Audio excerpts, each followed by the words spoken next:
Hello to all the people, and welcome to the third episode of the Horror Movie Podcast. Today on the podcast, we will be talking about two movies. The first one being The Mean One, which is about the Grinch, but horror. And the second one will be Christmas, Bloody Christmas. But for now, we are going to be talking about what we've been watching / reading recently that is horror related. And we just watched Barbarian. We did. We literally just finished it. Yeah. And I was quite disappointed in your overall thought of the movie. Without revealing too much, because we will be talking about this in a later episode, I did not like it. Yeah, I think like you said, I mean, we'll kind of do a deep dive into the movie when we talk about it. But I think you really missed out on the theater experience. Mm-hmm. And this is my second watch through now, also not in a theater, and it was not nearly as good as the theater. So we'll kind of talk about why that is. In the meantime, give it a watch if you want to be informed on us talking about it. I've been watching all sorts of stuff. That's true. Our original plan for next episode in 2 weeks was to do like a 2022 horror award show, which we then realized we have not seen almost any 2022 horror movies. This is true. So we're just going to kind of talk about like our year in review and what we've been watching. But I've been trying to watch some 2022 horror to at least have some movies from this year to talk about. What have I watched? I started Wednesday. Yeah. I only got an episode into it. It doesn't really seem horror to me. I mean, it kind of is. It has some horror elements to it for sure. Right. I mean, they're all monsters. Yeah. So I do know. I've heard it gets more horror-y along the way. I've also only watched one episode of it, and the first episode was great. It was really good. Yeah. I liked it a lot, actually. Yeah, I understand the hype, especially for Jenna Ortega, which for a lot of horror movie viewers, we have seen her before in Scream 5, and then I think she did something else too, but I can't remember. She's done a bunch of stuff. Yeah. She was in X this year, right, which was really that's big. right. We were just talking about that. Yeah, and I haven't actually seen that, but I have seen Scream 5, obviously, and she was fantastic in it, and I'm really glad that they brought her back for Scream 6, because I feel like it would be really hard to have another movie after that one without her in it, because she was just such a big part of it. Yeah, I'm so excited for Scream 6. I know, we do. And I'm sure we will talk about that thoroughly when it comes out. Absolutely.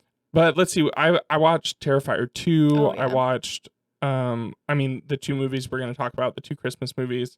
I watched Sissy, which is an Australian horror film, which was actually very good. Oh, okay. And I would highly recommend watching that one. And I watched, there was one more on here. Oh, I watched X. Right, yeah. So, yeah, I've been trying to watch a lot of stuff. I still have quite the list. I think out of all the movies we put down, or that I originally put down that I would have wanted to talk about if we were going to do an award show, there was like 32 movies. Yeah. I have 20 left because I had watched some 2022 horror. The Barbarian was on that list, which I had seen before. So I'm going to try and watch as much as I can, but it's also a holiday season and I have Christmas movies to watch. And so we'll see. We'll see how many more I am able to get in before the next podcast. Right. I have not watched nearly as many 2022 horror movies because I have been catching up on some of the classics that I haven't, previously watched. I mean, just this whole year I've been kind of catching up on the classics that I hadn't watched for whatever reason. Yeah, like the Scream franchise, and Halloween, A Nightmare on Elm Street, and Halloween, and pretty much all the biggest horror franchises, I think. I still have yet to watch any of the Friday the 13th movies, which is also weird because that's a big thing. But sneak peek, there's a Friday the 13th in January. Hey, that's you know all what that I'm means. Gonna say. Figure it out. Put the pieces together. This last week, I obviously watched the two we're going to talk about on the podcast today, and then we just, like I said, watched Barbarian, and then I'm sorry, do you have something to say? No, oh, okay. Go ahead. I also watched oh my goodness. I just had it in my brain. I watched another horror movie this week. I don't remember what it was. I did, however, watch Mr. Harrigan's Phone on Netflix, which after watching it, I will say is not horror, but when I read the book, it was much more horror. It's by Stephen King, and I read the book this summer. It's in the whole book is If It Bleeds, and it's full of novellas. Oh, it was one of the short stories? Yeah, it was one of the short stories.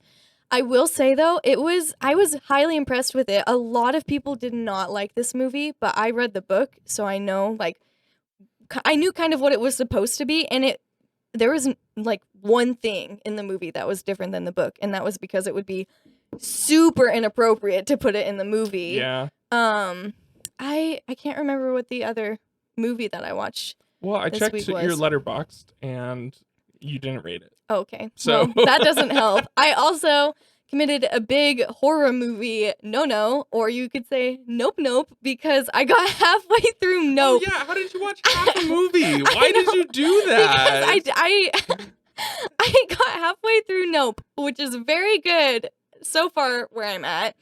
And then I realized that I was supposed to be somewhere, so I had to turn it off and leave, which is, like, very sad, and I will get back to watching it as soon as you possible. have to start it over. I know, I will start it over, and Imagine leaving Scream halfway through. I know. Which, okay, that's... No, I have not seen it, but Nope is not even close to what Scream No, absolutely is, so. not. It's very good, though, and I have unfortunately seen a lot of spoilers for it, so I know kind of what's going to happen. I've surprisingly avoided most spoilers for that movie. Oh, good. Except I know that it's not gonna spoil it. I do know a few things about it. Yeah. But it is on my list. I will probably watch that one, especially since that was one of the bigger 2022 horror movies. So I'm very impressed with it so far. Yeah, I mean, I'm sure it's a good movie. I just don't know how great of a horror movie it is, or I mean, because that was kind of like Us.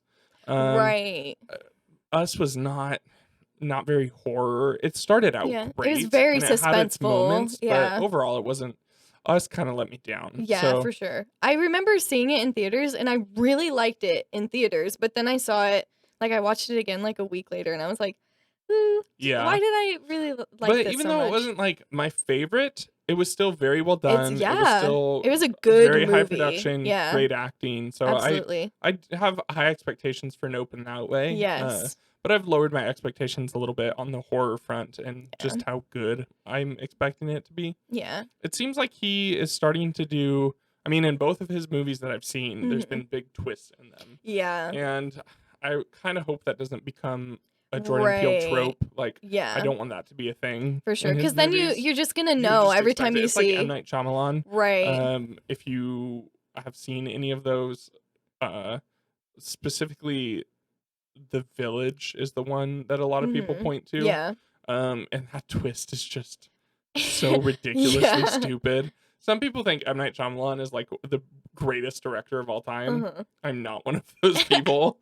But yeah, I hope, because from what I've heard about Nope, there's a big twist in it, and I kind of hope that doesn't become a big thing for Jordan Peele. Yeah. It would be unfortunate, and it's kind of like when they do a bunch of, which I guess this is kind of like a twist, but like the red herring thing. That's one of the things that I just don't really like, when it's like, woo, we're supposed to like follow this path. I like and then it it's like, when woo. it's in a good mystery movie, like a good murder mystery. Absolutely, with a lot of red herring. I mean, that's what all the Scream movies are. Yes, every Scream movie has like 15 red herrings. And they do it right. Yeah. I feel like they do it right. And I feel like it's different with Scream because it wouldn't be the same if there wasn't red not herrings. at all. You know what I'm saying? Like, it would be, I don't know. The fact that there are twists is like, it just makes them so much better, which is kind of weird because we're just talking about don't love it when there's, they follow a certain trope of like twist and red herrings. Yeah, but well, I'm okay with Scream having a lot of red herrings in it, because that's kind of what the film is. Right, exactly. And I'm okay with movies with twists. I like to. I mean, Barbarian has a massive twist in it. Yeah. I just don't like it if you were going into the movie knowing, oh, there's going to be a big twist, like waiting for it. And if the director tends to do that in all of their movies, then for me, I'm not as excited about and that. And it's not as twisty, if you will, if you start to understand the pattern that the director does. And M. Night Shyamalan has a new movie coming out. I forget what it's called. I didn't know that. We saw the poster for it. Oh, is at it? The Mean One. Oh my gosh, that's right. I was like, oh, that looks good. Is it that one? Yeah, I don't remember what it was. And I mean, I'm gonna see it. It looks horror. It has Dave Bautista in it. Yeah. And Knock at the Cabin. Oh, right. Yes, that looks really good. And I've seen the trailer for it, and it looks good. Yeah. But all of M. Night Shyamalan's movies look good. They have potential. Yeah. So we'll see how it is. Right, for sure. What have you been reading? Yes, exactly. I was about to bring that up. I recently purchased The Mist by Stephen King and the Black Phone stories by, I don't know who it's by, but I don't either. I don't. So I found out Black Phone is a series of short stories that was adapted into one story in the movie. And it seems like that's what this book is too. So I looked ahead at like the chapters and stuff. So it is still the short stories, but I don't know how to explain it. It doesn't say necessarily, the specific book that I have doesn't necessarily say like the end of this and on to the next, kind of a thing. It kind of just like leads into the next. Too, and I think it's doing it exactly like the movie is. Yeah. So I'm hoping you're able to finish that before the next time. Yes. If not, we might push Black Phone out to another episode to talk about it, because I would really like to talk about the book and the movie and see kind of how you think they compare. Yeah. And then you also picked up The Mist. Yes, which I am very excited about. Have you seen the movie? Yes, I have. Have you? No, I haven't. Okay. It is good. It is not one of my favorites by Stephen King, but it's it's still Stephen King, so I still like it. I would watch it again, probably not more than twice. A lot of his movies are super different from the books. Yeah, I shouldn't say his movies, because he's usually not very involved in them. I mean, it depends on the movie. It does. Sometimes he's super involved. He was pretty involved with. So a lot of Stephen King movies are just like TV movies. Though, which is really interesting. It is. I don't know if there's an author that has as many film adaptations as him. That would be something interesting to look into, because I feel like I can't think of one of his, like a single one of his stories that I've read that doesn't have a movie. Yeah, or a TV show. Right. Like Mr. Mercedes has a TV show. Right. It has a TV movie and full production movies. The sequel to The Shining, what is it called? Yeah, it's going to have a movie. It's not. No, it's out already. Is it? Yeah, it's been out for a few years. Are you serious? Yeah, it has Ewan McGregor in it. I thought the book just came out. I don't know why I thought that. No, it has Ewan McGregor in it. Okay, the more you know. I will be actually haven't seen it yet, but I've heard really good things. Okay, good. We need to watch that then. Yeah, we'll have to do an episode on it and the sequel. Yeah. What? No, that's not what I was trying to say. The Shining and the sequel. What is it called? And then the movies. I can't remember. It's something kind of weird. If you just asked me what it was, I would have known. You would have known, yeah. As soon as you said, I can't remember. Yeah. Well, should we get into our main topic for the day? Yes, absolutely. So, right after, like literally in the next day after we recorded our 12 Days of Christmas Horror, we found out that there were 2 more Christmas horror movies coming out this year. And it was Christmas Bloody Christmas and The Mean One. Which one do you want to talk about first? Let's talk about The Mean One first. Okay. I feel like might as well, because we saw that one first. We did. Do you have the synopsis pulled up for it? Yeah, I do. So, first, a story. We have a theater in our town, and it's a good theater. It's a Regal. It's a big chain theater. Were they showing this movie? No, they were not. We have a theater 20 minutes away. It's another Regal. It's a bigger Regal. Were they showing this movie? No. Then we have a Regal 45 minutes away, way out in Northtown Spokane, where they were showing this movie. Yes. And granted, it is the nicest of the 3 Regals. Yeah. And Definitely. it has the nice cushioned reclined seats. Yes. Unfortunately for me, that meant that this movie being boring put me right to sleep. He did fall asleep. Yes, I did. And it's,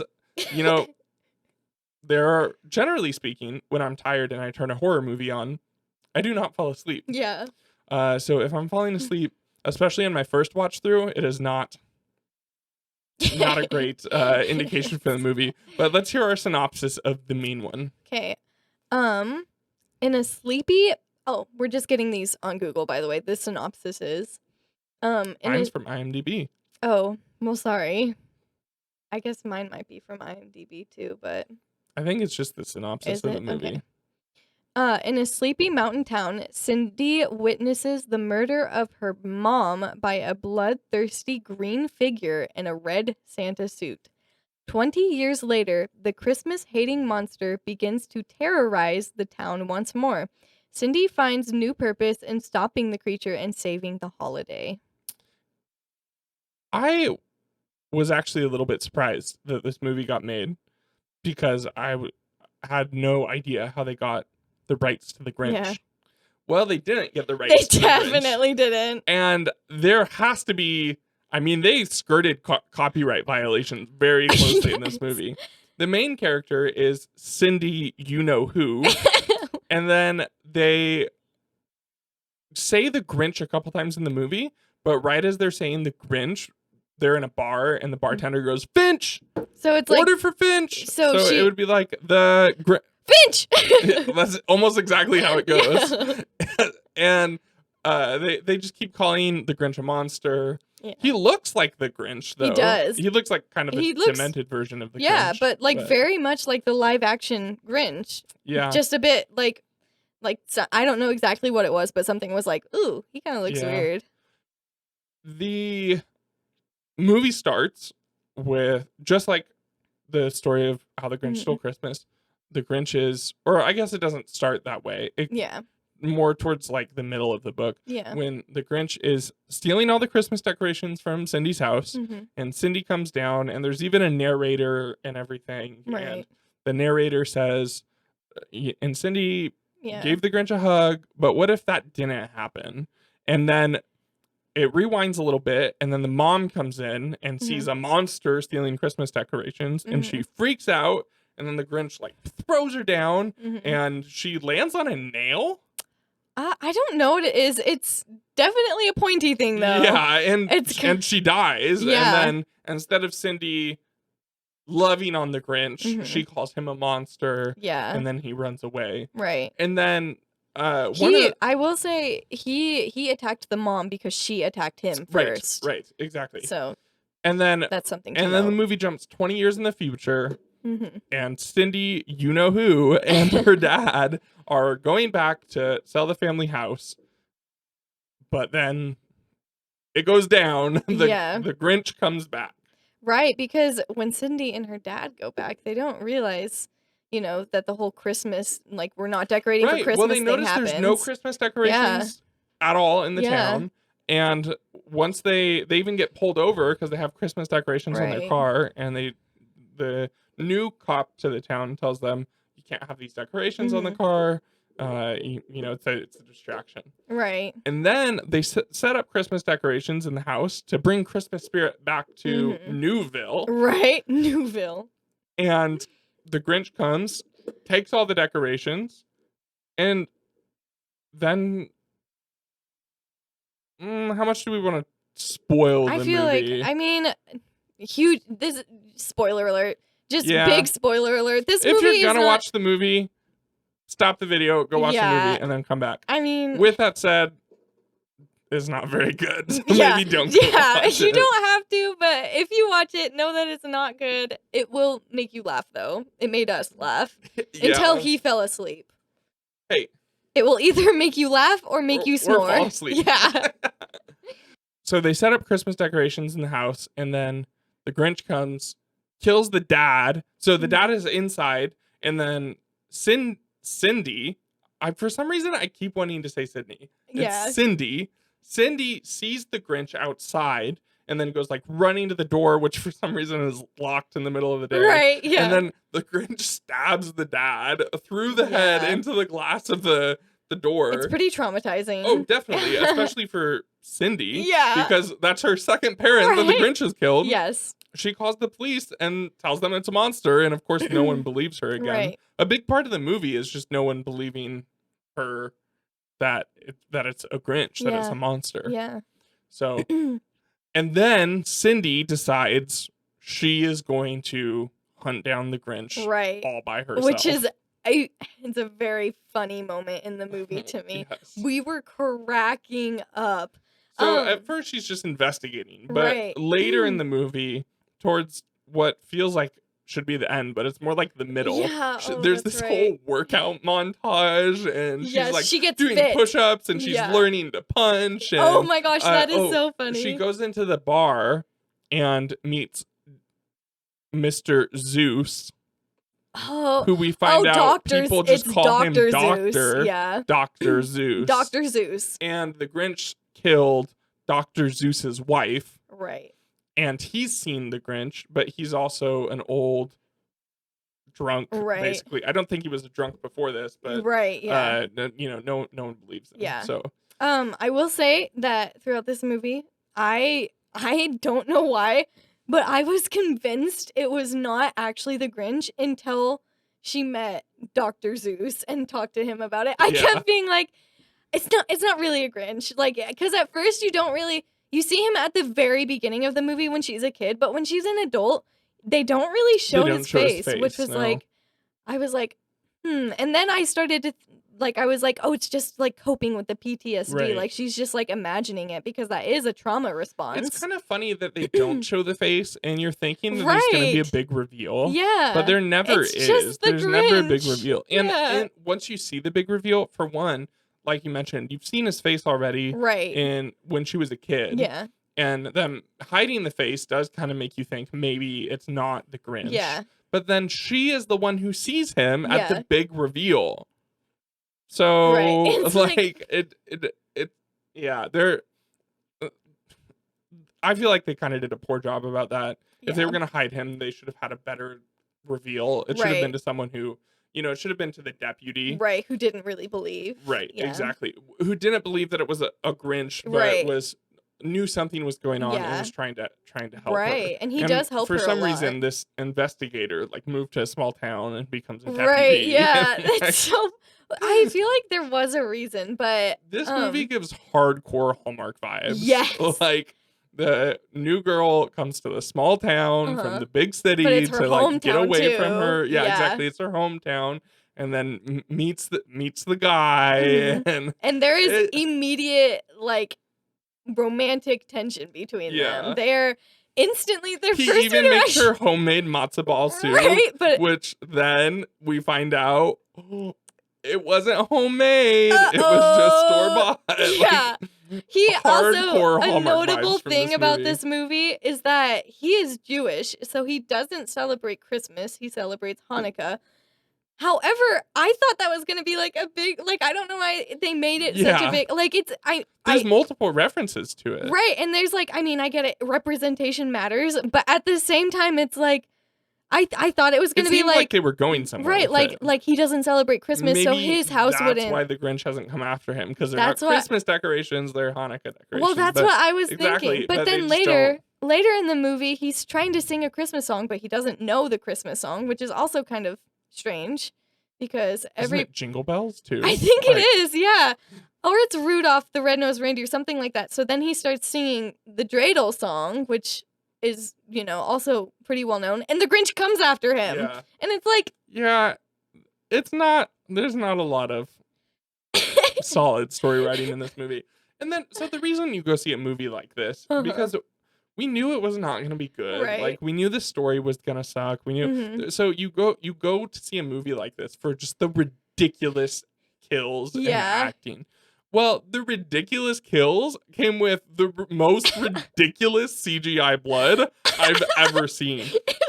Did you ever have one of those apps on your phone where it was like the movie editing app where you could like film and then you could like drop a rock on someone? Like it felt like those apps. Yes, exactly. It was so bad. It was like there was no. It didn't even look like it was coming from the person. Yeah. It just looked like it was on screen. On the screen. That's what I was about to say. Like it wasn't even like edited into the scene. It was like they just put a filter on the screen. You know, it was so every time someone died, which this is kind of sad, but every time someone died and there was that blood splatter, you and I cracked up. I mean, because it was this like is the horror movie podcast, right? This is what people are here for. Yes, exactly. It was just so almost pathetic because I was like, and it was like, it just made me think like how low budget was this movie that they. I've seen low budget horror. I know, and I've never seen blood. I have this bad. never seen something like that. I think someone was convinced that it was better than just crappy fake blood. Absolutely. You know, literally, Spirit Halloween blood would have been better. Right? I know, that's what I was thinking. I would like to say, it's the last scene, or maybe not the last scene, the second to last scene, where with the Grinch. Maybe. Can I talk about that, Yeah. do you think? Okay. I, throughout the whole movie, knew this was going to happen, and it was just so much better when it did happen. I know what you're talking about. Yes, in the story. So big spoiler warning. Yeah, this is a big spoiler warning. Skip a couple minutes ahead. Yeah. In the movie, like Luke mentioned, they do the classic, like, Dr. Seuss rhyming thing throughout the whole movie, so at the end of the movie, the Grinch, Cindy and the Grinch have this huge face-off, and they're, like, fighting each other, and then the Dr. Zeus gets shot, I think? I think he gets shot. I think the Grinch shoots him, takes doesn't his gun and shoots him. Yeah, maybe, I'm pretty sure. Maybe. Something happens to Dr. Zeus, who is there for some reason. He's sniping. He's helping I know, hunt the but Grinch. why is he there? And then the deputy is, like, injured because the Grinch, like, injured him and all that kind of stuff. But yeah, Cindy and the Grinch are having this huge face-off, and then she pins him down, and it's like, she won. She's looking at him in the eyes, about to kill him, and she looks at him in the eyes, and she's like, I can't kill this guy. And then she says the classic 3 words, I forgive you. And guess what? The reason that he was bad was because when she was a kid, she called him a monster. Yes, and so, just like in the book, the Grinch's heart grows 3 sizes and then explodes. Not like in the book. No, that is unlike the book. But it does explode, which I was hoping for the whole movie. I was so, like, the whole movie, I was like, if his heart doesn't grow 3 sizes by the end of this and explode. I feel like the narrating actually made this movie worse. Oh, what? Yeah, You better be joking. I think it was good at the beginning of the movie, but throughout the movie, I think it would have been better without I think it was funny because it would be the classic story, but he would change it, and because I don't know if that was the goal though. I think you're right about it was good at the beginning, and I liked it at the end, but throughout, like, I can't think of any notable times. No, in not the throughout rest the of movie. Just randomly, the narrator would come back, and which be like, was weird. Right, we have a narrator, right? But I really liked it. The gaps were too big in between the narration that I just kept forgetting about the narrator. So I really liked it at the beginning and the end, though, which I don't know if definitely. you did. But... No, I agree with that. That is the mean one. Yeah, that's pretty much all we can say about it. Or maybe don't. What I can say, well, maybe, should it dethrone anything on the 12 Days of Christmas list? Oh, it was very Christmassy. And it's classic The Grinch. Christmassy. It's The Grinch. I don't know. Should I pull our 12 Days of Christmas list up? Okay, you already know that I didn't think Red Snow was very Christmassy. This cannot dethrone Red Snow. But it is. No. It is still absolutely like not. The classic, like, Hallmark movie-esque, absolutely kind of thing. not. This cannot dethrone Red Snow.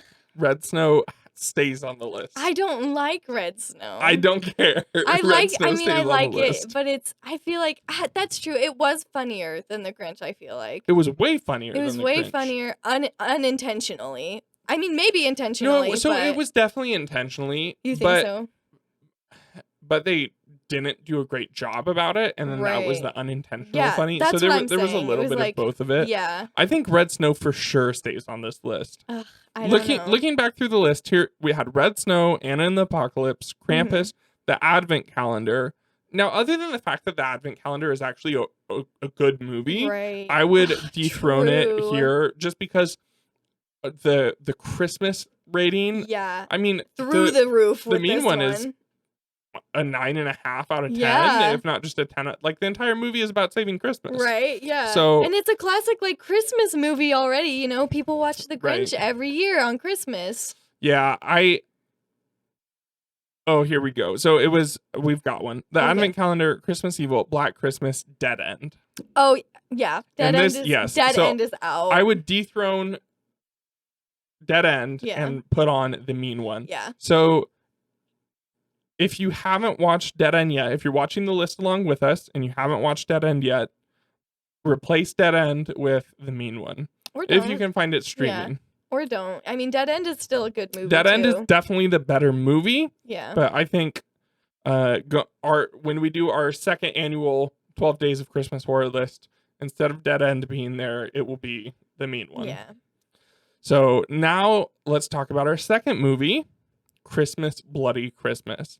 I had such high hopes for this movie, but let me read the synopsis and then we'll get into it. It's Christmas Eve, and Tori just wants to get drunk and party, but when a robotic Santa Claus at a nearby toy store goes haywire and begins a rampant killing spree through her small town, she's forced into a battle for survival. So I actually had really high hopes for this movie, but it failed to meet them. This movie is rated very well. It's got like a high 70% on Rotten Tomatoes. It has a good audience score. I was just kind of disappointed. So one of the first things I noticed about this movie, there's so many F words in it. And I noticed that quickly. Yeah. We're talking within the first 2 or 3 minutes. There's a ridiculous amount. It's like maybe every 20 words. Oh, yeah. Or There's a less ton of them. that, And I don't have a problem with language in movies, but when it has that many, in a movie like this, it just seems like lazy writing to me. For sure. You know? If you took all the F words out of this movie, you would probably lose 5 to 10 minutes. Absolutely. I think you would lose more than that. More it was F words so than much. Straight Outta Compton. That's right. Like, oh my gosh. Like, I can't totally unnecessary. Absolutely, yeah. And again, it's not that I have a problem with it. It's just that it just seems so lazy. Right. And then I feel like it distracts from the movie because it was like oh, another, like, literally every adjective in this movie is just the F word. That's what I was about to say. It's like every adjective they used was the F word. They would be talking about something and they would be like, oh, that effing Scream mask. Oh, and that effing Annabelle doll. It's like, and I'm effing tired and want to get the F out of here. Yes, like that was a sentence. That would have been a sentence in the movie. Oh, I thought it was. Yeah, and so it opens up and it's in a record store. It's about Tori. She's the owner of the record store, and then her friend Robbie is there, and then Robbie works for her too, which is Jonah and Dora are there. They're friends of the... Oh, okay. I didn't know the girl's name. And I mean, really, it's just like there's not much of a plot to this movie. No. It's Christmas Eve. They had a great day at the record store, and now basically none of them have close family. Right. Tori has family in town, but they're all asleep by now. They've got kids, and they're going to spend Christmas with them, but basically they're all just going out to get drunk on Christmas Eve, which is super depressing, honestly. It is very sad. And at the beginning of the movie, they talk about this robotic Santa that is this military-grade robot that was initially designed to like fight wars in other countries, but now has been readapted, reprogrammed, to be just your average mall Santa. Right. So that way you don't have to hire anyone, lower those labor costs, and get in a robotic Get rid of the Santa. pedophiles too. Oh my gosh. Who's programmed with over 90,000 words and phrases. And so I mean, basically just nothing happens in this movie until Robot Santa comes alive. And then after that, it's just him killing people. Like the kills, the CGI were a lot better in this one than the mean one. Oh my gosh, sure. 100%. They were so much better. At one point, Robot Santa gets an axe and just goes to town. Yes, and he's very strong, so you can imagine what a very strong robot would do to a person in a horror movie. And I don't know, it just wasn't that compelling. Like, even talking about it, I'm struggling to find things to say about it. Yeah, that's what I'm thinking too. As opposed to the mean one, which I liked this movie more. Yeah. But it's just, it left so much to be desired. Yeah, absolutely. I feel like, and it was like, all of the deaths that happened in this movie didn't have a lot of weight to them. It felt like there weren't. There's no good characters in this movie. I will say I liked Robbie. I liked that character. Robbie was the best of the worst. Yes. You know, like none of the characters were that good. I thought he was super personable compared to Tori was just very. I really didn't like Tori. Tori's character is literally like, I just want to get drunk and sleep with someone. Yeah, like exactly. For my Christmas Eve, I just want to get drunk and sleep with somebody. Yeah. Like that. That was her entire character. Right. And then their friends were the exact same way. Their friends literally go back to the toy store just to sleep together. Right. And then Robot Santa quickly comes and murders them all. Yes, exactly. I feel like one of the most important things about a horror movie is a good character that you can attach to. Yeah. And this one just doesn't have any of them. And typically speaking, that good character is the main character. Right. And you're at least rooting for the main character. But I was rooting for Robot Santa in this movie. He kept saying, can he kill them yet? All of the characters in this movie are just terrible. Yeah. Like, I mean, or the good ones didn't have enough attention or screen time. Oh, definitely. Like, I liked the cop, Davies, I think his name was. Is that the guy that showed up? Yeah, his name was Davies. Officer Davies. Yeah, I did like him too. He was good, but he was barely in the movie. He was just the responding officer to the original 911 call. Yeah. And then there's even a whole montage of Robot Santa killing Tori's neighbors. Right. Which we literally were introduced to them and then they died. Like, it wasn't. So it didn't have anything to really attach to. Right. And the most disappointing thing about this movie is it wasn't a point of emphasis, but at the beginning of the movie, when the news reporter's talking about the Robot Santa, he mentions he has 90,000 words and phrases. Yes. Does Santa talk in this movie at all? No. He has one line, and I think it's right as he's dying. And he goes, ho, ho. Is that what it is? Ho. Yeah, like, he does say line. ho, ho, ho. It might not be when it's during one of the times when he's dying. And he dies a lot in this movie. This movie is the killer is always coming back. Yes. It's also filled with poor decisions. Oh, yeah. Absolutely. So, oh, my gosh. For instance, don't even get me started. The characters get away. They're at the house. They get in a car. They're going to drive away. And then they crash the car. And then they crash it again. Yes. And then the cop car shows up. And then they crash the cop car. And it just seemed like bad writing to make it so the characters didn't have a car. Yeah. Because if the characters had a car, they'd get away. Right. Like, it does have there's some cool shots in the movie. There's a lot of colors in this movie. Oh, yeah. And that was pretty. It definitely has some Silent Night 2012 vibes. Yes, absolutely. There's a big scene in the police station where Santa with an axe is coming after the main character. But, I mean, it was like overall, it was pretty disappointing. Yeah, it was very disappointing. And like you said, I just struggle to think of things to talk about because it's like with the mean one, it was just like, it was funny and it was like easy to talk about because there were so many like funny things that happened in it that maybe weren't meant to be funny, but maybe were once they realized that it was like. It would have been so much better if we just got cheesy Santa one-liners. Yes, absolutely. You better watch out. Literally I see you when you're sleeping. Replace the F words with cheesy Santa one-liners. What do you want for Christmas? Like, right. There's literally that alone would have done leaps and bounds. For absolutely. This I completely agree with you. It was very disappointing, and it's like I get that they were trying to make it like the robot be menacing, but then why even include the fact that it has so many catchphrases that it can say, you know? And it's like, you would think that it would be saying more. He does say a few things right before he comes to life. Because the characters mention, oh, that Santa's so creepy. Or whatever. That's right. But once he comes alive, he doesn't say anything. Yeah, and it's really sad. And it's also kind of weird. I mean, it's not weird when you really think about it, because it's supposed to be originally, like, in the military, kind of a thing. But he seeks after Tori throughout the whole movie, which it's like, which is strange. Yeah, and it's like, when we think about the military robot thing, like, I get it. Target's locked, kind of a thing. But it's like, she gets away. Everyone in it, like he kills her. all the neighbors. Yeah. Like, and it's like, really but then when she's going through the town, he doesn't kill anyone in the town. He chases Tori to her house. Right. Kills all of her neighbors. Comes in, kills her family. Yeah. Kills, like, all of the main characters. Yeah. Tori gets away.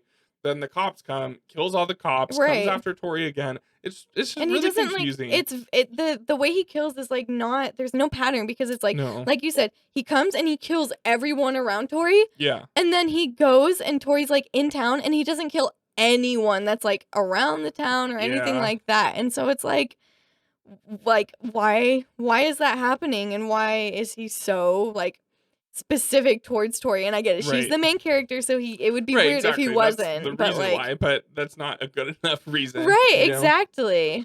The most important question is, does it dethrone anything on the list? I mean, so we have Red Snow. That's a no for me. It is. I would say it's more Christmassy. Red Snow is super Christmassy. This is where we disagreed last time when we were trying to make the list, because I don't think it's super Christmassy. I mean, it's like there's not really anything Christmassy in it. There's not much Christmassy about this movie. It's Santa. It's robot Santa killing them. That's it. It's Christmas Just Eve. Santa. It's Christmas Eve. Okay, that's true. It does take place on Christmas Eve. But no one wants it to be Christmas Eve. I guess that's true. But I will fight for Red Snow. I don't know why. You're so attached to it. It's good, but it's not Seasons Bleedings. True. Seasons Bleedings. Yeah, that's what it should have been called, and we all know it. If you watched it, we all know that's what it should have been called. At least that's what she titles her book that comes out of the end. Right. But Seasons Bleedings is far and above a better title for the movie. And if it was Seasons Bleedings, you wouldn't have a problem with leaving it on here. Actually, that might be true. It is I gotta true, say, Red Snow is a really bad name. It is a really bad name, but it's so just no, not, it's not removing Red Snow. That's my hill to die on. Okay. Anna and the Apocalypse. No, I don't think it. Krampus. No. Advent Calendar. We're holding on to Advent Calendar a little too tightly. It is. And the thing about this list that it's lacking is good movies. Yes, I think that's why we're so attached to it. I feel like Advent Calendar has to stay. Yeah. I feel like the weight of it being a good movie surpasses the not very Christmassy. Yeah. I think Advent Calendar stays for now. Yeah. I think it's going to take a really good Christmas movie, a Christmas horror movie, like Better Watch Out or Black Christmas 1972 to dethrone Advent Calendar. Christmas Evil. I think Christmas Evil is the better Santa killer. Yes, he's definitely more creepy, especially when we're talking about horror things, because that's like something that could really happen, and all those kinds of things. And he sees you while you're sleeping. Yes, which is when you're awake, which is terrifying. Right. I think he's the better Santa killer. Yeah, I think because and that is more Christmassy, because he like checks in on the children and all that kind of stuff. This mechanical Santa just kills everyone. Yeah. Black Christmas 1972 is for sure a stay. Yeah. Then we have The Mean One, which I would keep over Christmas Bloody Christmas. Yeah. It's funny. It sounds like we like The Mean One more. Yeah. At least I didn't. No, the movie is not. No, it's not near as. It's just not a good movie. Right. Which is what kind of makes it funny. Yeah. And it does have some Christmas elements to it. But Christmas Bloody Christmas is for sure the better movie. But I don't think it gets to dethrone The Mean One. No, absolutely not. I feel like, especially because, like, serial killer Grinch wins. Yes, and, like, I was going to say, like, Christmas time is, like, time for the family to be together, and you might be watching these movies with your family. I would much rather watch The Mean One with my family than Christmas Bloody Christmas. Okay, but if you have children, maybe... Don't do that. I'm seeing The Mean One over Christmas Bloody Christmas. Yeah, yes, that's what I'm saying. Like, I would much rather. Yes, I would agree with that. Because that's that's another good example for Red Snow. If there's a family movie on here, it's Red Snow. Absolutely not. Immediately no. You better be joking. Silent Night 2012. Oh, wait. We might have a contender here. Silent Night. I Trapped the Devil. Oh, no. See, this is your hill that you're dying on. Yes. Okay. All right. I Trapped the Devil stays. Silent Night 2012. Silent Night 2012. I'm trying to remember. So this Which one is that? I recently found out, thanks to a friend of mine, shout out to Riker, of course, who mentioned that Silent Night is actually the remake of Silent Night Deadly Night, which is the franchise that we were like, all the movies in this franchise are terrible, don't watch them. I did not know that this was a remake because it has nothing to do with the original story. It is completely unattached. It is, and it's called Silent Night, not Silent Night Deadly Night. Okay, I remember which one it is. But yes, this now. is the one about the cop in the town, and there's the Santa. No, that's not dethroning it. And then I don't think it's gonna make it because we have Rare Exports: A Christmas Story. Yeah. A Christmas Horror Story. Which I would leave. It could though, because when we really think about the movie, like there is so much not Christmas about that movie. In A Christmas Horror Story? A Christmas, yeah. I mean, there's also the North Pole and Santa and elves. This is funny because you didn't even want it to be on the list. Santa DJ. No, I did. No, you didn't. We were arguing about how Christmassy I wanted this movie to be. But you convinced me. And literally every time I tried to say this movie isn't very Christmassy, you said, Luke, it has the North Pole. Yes, that's true. It has Krampus. It has Santa Claus. Right. It has... I mean, there's lots of Christmas trees. There's a couple stories that are not very Christmassy, right? And that's where I'm kind of like short stories, but 3 out of the 5 are super Christmassy, right? And even the one with the changeling, the family goes Christmas tree hunting, and they come home and they decorate the tree, and there's presents. The kid even opens a present early, right? I guess I don't think it can dethrone it. Yeah, and then we have Better Watch Out. So. Dethrone. Christmas Bloody Just Christmas kidding. is going on. Yeah. No, so I don't think it's gonna make the list, but I do think it earned its place in the honorable mentions. Yeah, absolutely. Christmas Bloody Christmas, and we will reevaluate next year. Yes. That it was the mean one in Christmas Bloody Christmas. Yeah. Overall, they're not very good. Yeah. I would say that you need to watch both of them though, because to understand quite what we were saying about like, there's just not much to say about Christmas Bloody Christmas. Like must watches. When we're talking about the horror franchise, we've got a lot of bad movies. Or the horror genre, I should say, not franchise. But there's lots of bad movies, and you just kind of have to deal with that. Right? Yeah, know? definitely. And it is Christmas time, so if you finish the list early or you want some double features, the mean one should be coming to streaming.